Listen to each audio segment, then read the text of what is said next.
Swastiastu, perkenalkan nama saya Imade Dwiananta Yoga dengan NIM 1915091040. Pada kesempatan ini saya akan presentasikan mengenai review dan analisis artikel jurnal terkait audit SITI menggunakan framework COBIT dan CMMI. Untuk yang pertama di sini ada evaluasi tata kelola framework COBIT pada Dinas Kependudukan dan Pencatatan Sipil. Yang pertama di sini ada permasalahan dan penelitian objek audit. Dinas Kependudukan dan Pencatatan Sipil ini merupakan sebuah instansi di bidang kependudukan dan pencatatan sipil yang bertugas untuk melaksanakan urusan pemerintah dan tugas membantu dalam bidang kependudukan pencatatan sipil. Pada pencatatan sipil ini terdapat beberapa masalah penerapan munculnya pada teknologi informasi di Dinas Kependudukan dan Pencatatan Sipil, seperti ditemukannya data penduduk yang tidak sinkron. Kemudian yang kedua di sini ada domain audit yang digunakan ada penelitian, di mana di sini terdapat 5 domain. Yang pertama ada DSS 03 atau pengelolaan masalah, kemudian ada DSS 04 pengelolaan berkelanjutan, kemudian yang ketiga ada DSS 06 pengelolaan kendalian proses bisnis, kemudian ada MIA 02 itu memonitor, mengevaluasi dan menilai sistem kendali internal, kemudian ada IMA 03 memonitor, mengevaluasi dan menilai kepatuhan dengan persyaratan eksternal. Kemudian yang ketiga di sini ada proses atau alur audit, di mana penjelasan mengenai 4 tahunan audit operasional dijelaskan sebagai berikut. Yang pertama ada perencanaan atau planning, kemudian yang kedua ada pekerjaan lapangan, kemudian yang ketiga ada pelaporan atau reporting, kemudian yang keempat ada tindak lanjut atau follow up. Kemudian di sini yang keempat ada subjek dan atau pihak yang diaudit, di mana di sini pihak atau subjek yang diaudit yaitu Dinas Kependudukan dan Pencatatan Sipil di Tanggamus, Lampung, di mana di sini pada penerapan teknologi informasinya.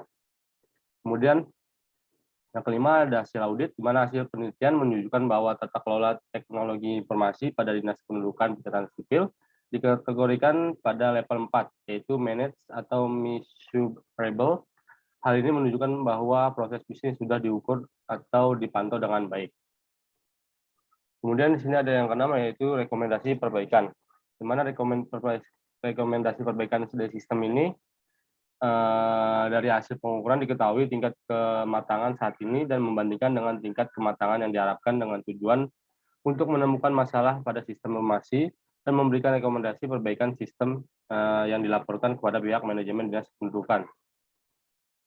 Untuk artikel yang kedua yaitu pemanfaatan Capability Maturity Model Integration atau CMMI untuk meningkatkan kualitas perangkat lunak studi kasus sistem informasi akademik Universitas Negeri Manado. Yang pertama, permasalahan penelitian di sini adalah di mana universitas ini dilengkapi dengan sistem akademik, di mana untuk menunjang kegiatan manajemen dan perkuliahan belum diukur. Oleh karena itu, dilakukan penelitian ini. Kemudian, yang kedua ada domain audit, di mana domain audit di sini digunakan yaitu ada requirements management, software project planning, kemudian yang ketiga ada software project tracking, kemudian yang keempat ada software subkontrak, yang kelima ada manajemen software, quality assurance, kemudian yang keenam ada software configuration management. Kemudian yang ketiga di sini ada proses alur audit, di mana ada 3 fase. Yang pertama ada analisis kebutuhan, yang kedua ada pengukuran dan analisis, yang ketiga fase rekomendasi. Yang keempat di sini ada subjek atau pihak yang diaudit, di mana subjeknya adalah Universitas Negeri Manado.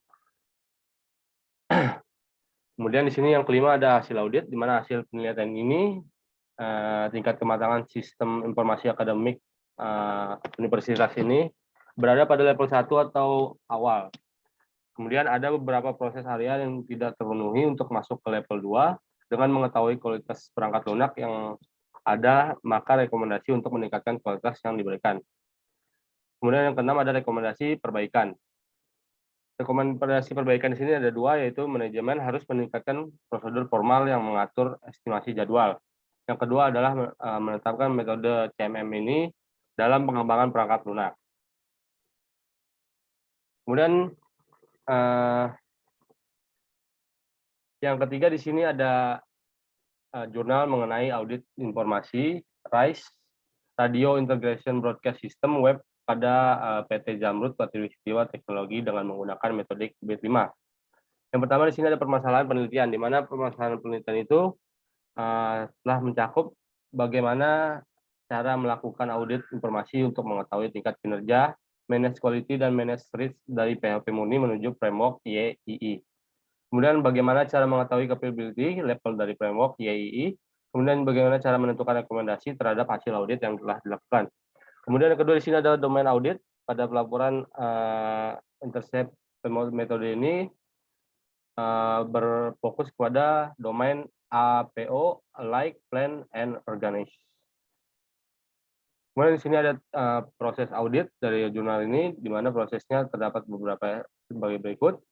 Yang pertama ada perancangan sebelum audit, kemudian ada pengumpulan data, kemudian ada pelaksanaan audit APO 11 dan APO 12, kemudian ada analisis data, kemudian ada rekomendasi gambar, yang terakhir penyerahan hasil audit.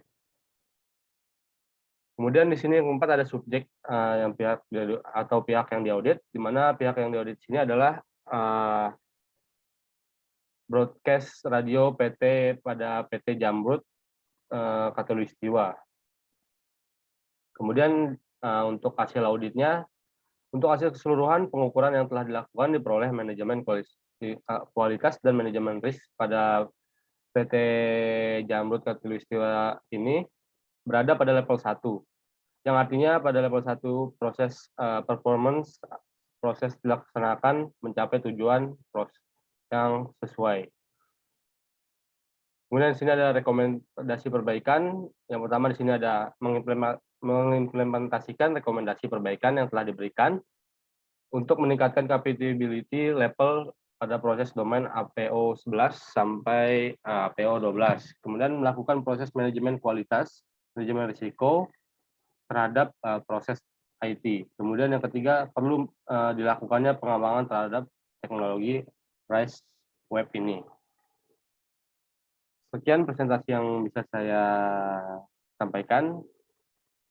Kurang lebihnya mohon maaf. Terima kasih.